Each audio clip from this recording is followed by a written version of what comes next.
ডম্বুর বাঁধে ঠিক কি হয়েছে?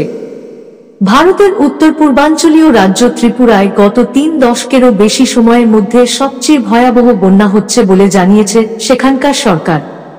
রাজ্যের এক মন্ত্রী বিবিসি বাংলাকে বলেছেন, অগাস্ট মাসে যা বৃষ্টিপাত হয়েছে তা স্বাভাবিকের থেকে ১৫১% বেশি।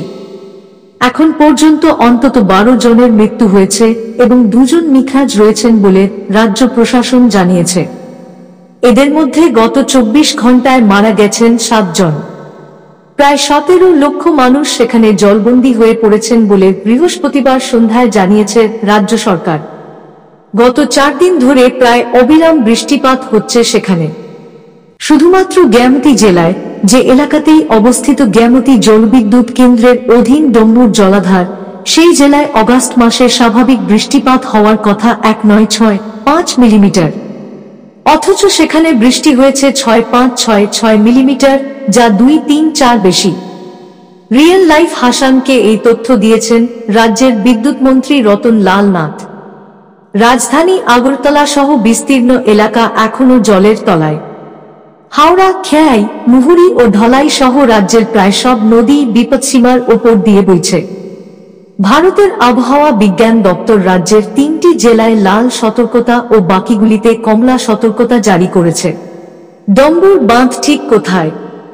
ত্রিপুরার রাজধানী আগরতলা থেকে সড়ক পথে প্রায় ১২০ কিলোমিটার দূরে ডম্বুর হ্রদ। ওই অঞ্চলের পরিবেশ সংরক্ষণে অনেক দিন কাজ করেছেন রাজ বসু। তিনি বলছিলেন, রাইমা আর শর্মা, এই দুটি ছেয়াট নদী, ত্রিপুরার স্থানীয় ভাষায় যেগুলিকে বলা হয় ছড়া, এই তীর্থমুখ হ্রদে এসে মিশেছে। আবার সেখান থেকেই গ্যামতী নদীর উৎপত্তি। ত্রিপুরার বেশিরভাগ নদী বা ছড়ার মতেই এই গ্যামতীও স্বাভাবিকভাবেই বাংলাদেশের দিকে বয়ে গেছে। ওই হ্রদে প্রায় ৪৮টি ছেয়াট দ্বীপ রয়েছে।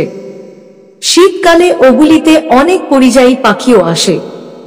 এটা একটা গুরুত্বপূর্ণ পর্যটন স্থলও। বর্ষাকালে ত্রিপুরা বা উত্তর পূর্বাঞ্চলের অন্যান্য এলাকায় অথবা বাংলাদেশের অভ্যন্তরের লাগোয়া এলাকাগুলোতে যেরকম ফ্ল্যাট প্লেনস দেখা যায়, এটিও সেরকমই একটি অঞ্চল। বহুকাল ধরেই এই অঞ্চলটি তার জীববৈচিত্র্যের জন্য বিখ্যাত, বলছিলেন রাজ বসু।